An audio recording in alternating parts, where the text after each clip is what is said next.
नमस्कार दोस्तों, मैं हूं दीपक और स्वागत है आप सभी का हमारे आज के इस वीडियो में। तो आइए दोस्तों शुरू करते हैं। भोजपुरी के दबंग सुपरस्टार खेसारी लाल यादव जी का एक बहुत ही शानदार और जबरदस्त बोलबम वीडियो गाना आप लोगों के बीच आने वाला है। जिस शानदार बोलबम गाने का नाम है दोस्तों जनी कावर ले इबा चाइनीज राजा जी। इस शानदार बोलबम वीडियो गाने को कुछ दिन पहले ही यूट्यूब पर रिलीज किया जाना था दोस्तों, लेकिन किसी कारण से इस शानदार वीडियो गाने को यूट्यूब पर रिलीज नहीं किया गया। लेकिन अब दोस्तों इस शानदार वीडियो गाने की फाइनल रिलीज डेट आ गई है। इस शानदार बोलबम गाने को गाया है दोस्तों दबंग सुपरस्टार खेसारी लाल यादव जी ने, गीत यादव राज जी का है दोस्तों और इसे संगीत से सजाया है आर्या शर्मा जी ने।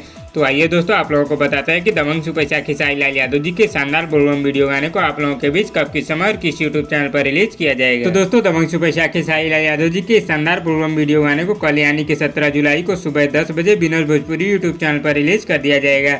जी हाँ दोस्तों, दबंग सुपरस्टार खेसारी लाल यादव जी के शानदार बोलबम वीडियो गाने को कल सुबह 10 बजे बिनर भोजपुरी यूट्यूब चैनल पर रिलीज कर दिया जाएगा। तो दोस्तों कौन कौन भाई लोग दबंग सुपरस्टार खेसारी लाल यादव जी के शानदार बोलबम वीडियो गाने का इंतजार कर रहे हैं, हमें नीचे कमेंट बॉक्स में जरूर बताइएगा।